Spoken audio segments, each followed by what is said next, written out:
小伙子，口罩戴好了。拿开。走，配合你没有办法，直接配合，走。走。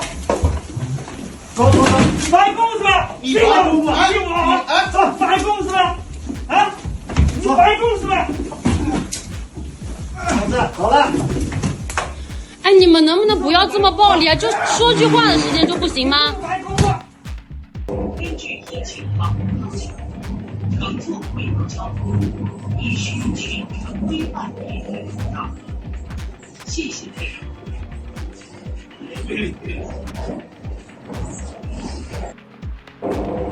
根据疫情防控要求，乘坐轨道交通。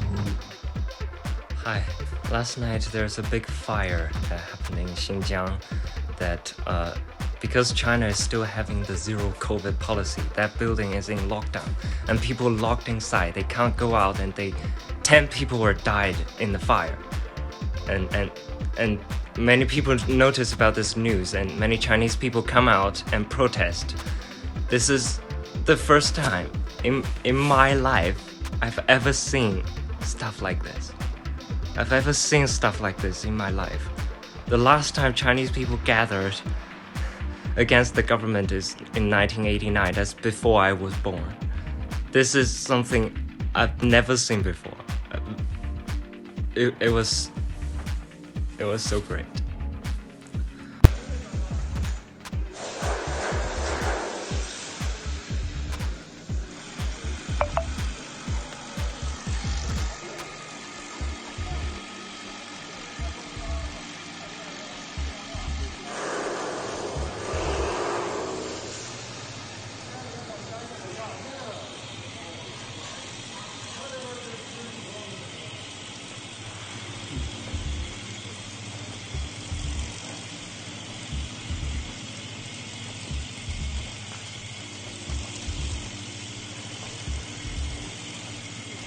看的，哎呦我操了，这家伙着急给我趴窝了，都起子烧化了，烧啥时候了？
我们都在一栋楼里面，只是火还没有烧到我们的身上。为了新疆，为了我们不应该沉默。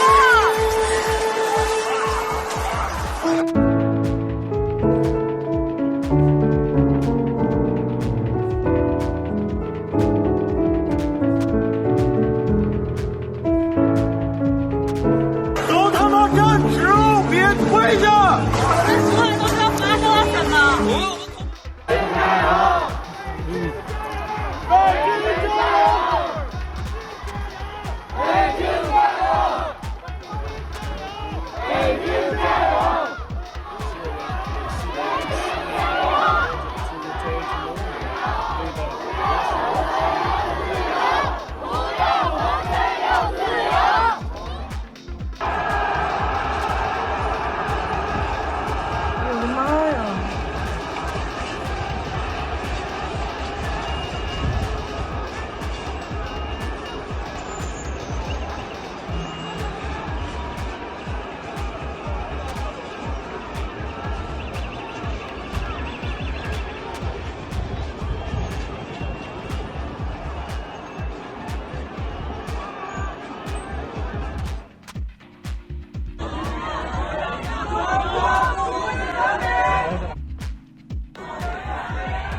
拍照，不拍照，别上头，出去，给我出去！不拍照。他生病了。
It seems like it would effectively destroy Twitter as the force that it currently is. That would be an abuse of monopoly power. I think everyone would agree. What can be done to stop that? Well, yeah, I agree with you, Tucker, that, what Apple is doing in China is not that different from what Apple is doing in the U.S. They are willing to engage in censorship on a global basis on behalf of their true paymasters. And by paymasters, I don't mean consumers. Apple has them completely locked up. What I mean is the party in power, whether that's in Beijing or Washington.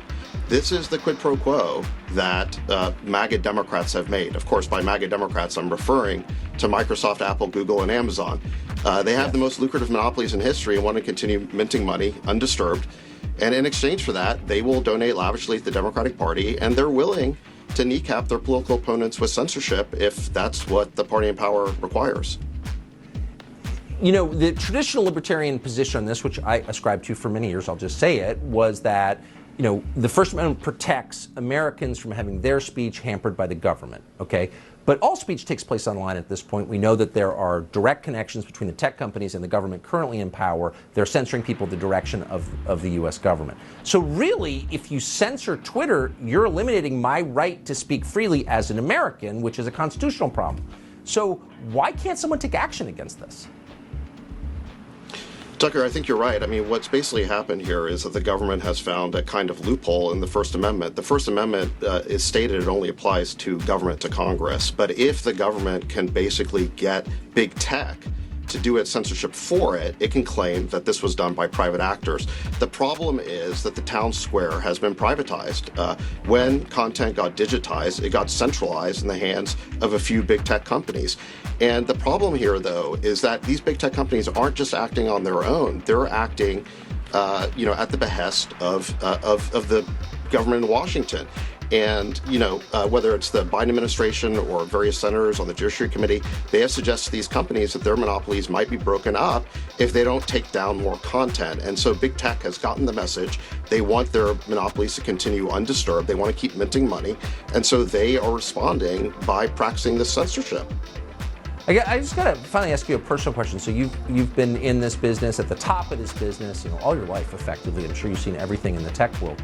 Were you shocked to learn that Apple was preventing nonviolent protesters in China from communicating with each other?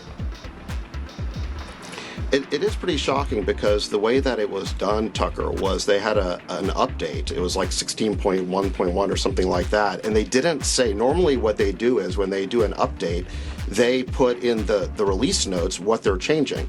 And they said in the release notes they were changing, doing bug fixes and so on. They didn't mention that they were limiting the use of this AirDrop feature. Normally, Apple is very proud of their releases and they're eager to tell consumers what it is that they're doing. But in this case, for some reason, they didn't mention it, and you have to wonder why. It's so dark. It's unbelievable. And I know that you come on this show and speak your mind at some cost to yourself, given the world that you live in. So I'm appreciative that you're willing to. David Sachs, thank you very much. Thanks, Tucker.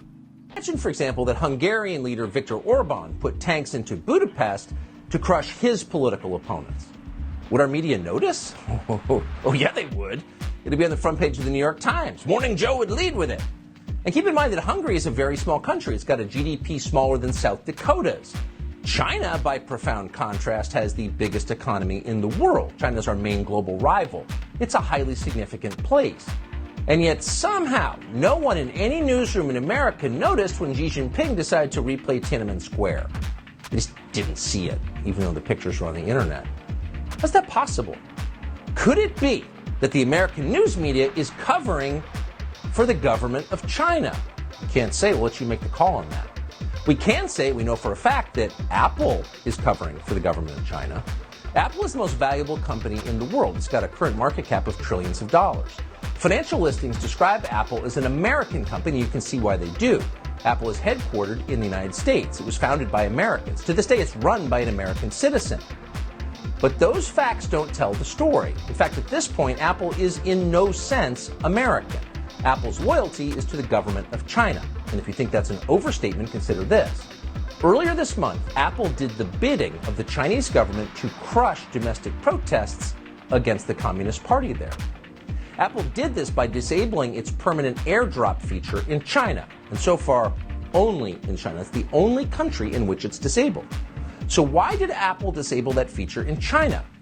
Well, because that feature, permanent AirDrop, allows iPhone users to communicate directly with one another without using the internet or cellular networks, both of which, in a totalitarian state like China, are controlled by the government.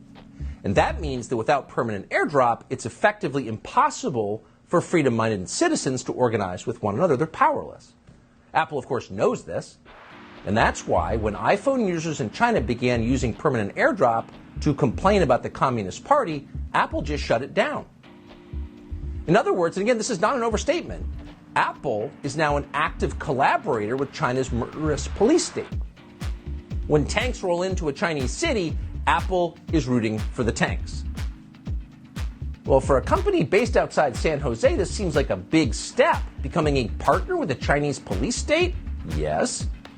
And yet, once again, this fact received virtually no coverage in the United States. Apple's decision to side with the oppressors over the oppressed, Apple's decision to actively help America's enemies, to hurt ordinary people seeking freedom, just wasn't news in the view of the New York Times. Not that you should be surprised by it. Apple has been sucking up to the Communist Party of China for many years. Watch this clip from 2017 of the company's CEO, Tim Cook. China's done an unbelievable job of lifting people out of poverty. They've done an incredible job, I mean, far beyond what any country has done. We were talking about mid-90s to today. The biggest change is the number of people that have been pulled out of poverty, by far. And we should all applaud that. And we should all feel good about it. And so there are, in the environmental leadership today is very clear, and it aligns completely with Apple's values. The Chinese environmental leaders, yes, government. Yes. I mean, they're very fixated on doing the right things to avert climate change. Oh, a very clever pastiche of half-truths and lies. So, in the first category, it is true that China is far richer than it was 30 years ago. That's indisputable. But what Tim Cook doesn't mention is that much of the money, and virtually all of the technology, a large proportion of which was stolen, came from the United States. So that's a debatable claim at best. But environmental leadership from China, that is not a debatable claim. Tim Cook is telling us in that clip with a straight face that the Chinese government is a model for environmental stewardship. And that is completely ludicrous. China is the opposite of that. It's the greatest offender against the environment. China is the biggest polluter in the world by far. No country comes close. Not just in carbon emissions, they're building new coal plants, but in plastics in the ocean, in heavy metals in the ground, polluting the land and the water, China leads the pack. No one's close. That's widely known, so if you're claiming otherwise, you're just lying, which Tim Cook absolutely is. But the question is, why is he lying?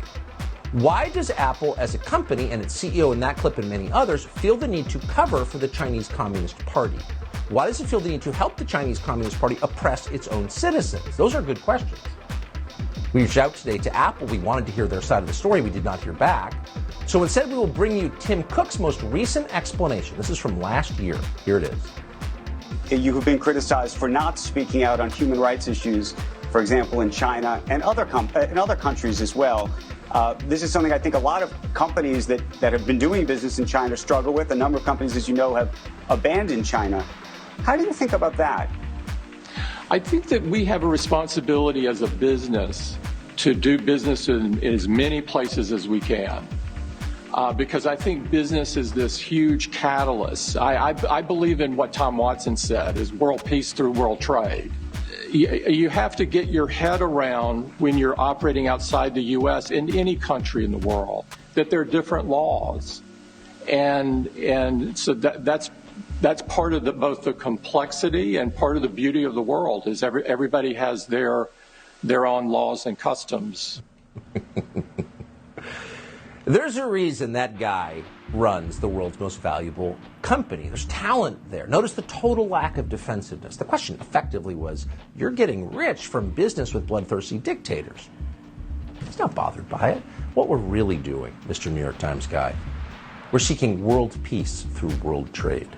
World peace through world trade. So helping the Chinese police state put down peaceful protests with tanks, it's not a sin.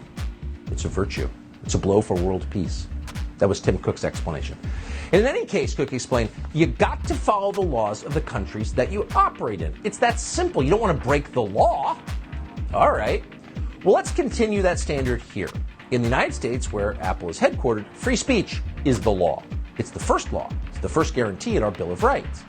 And yet, strangely, for a company that claims to respect local customs, Apple has done far more than its share to eliminate free speech in the United States. We can give you many examples. Here's a new one. In the middle of the COVID pandemic, a small video sharing site called Odyssey was trying to get approval to be listed on Apple's App Store.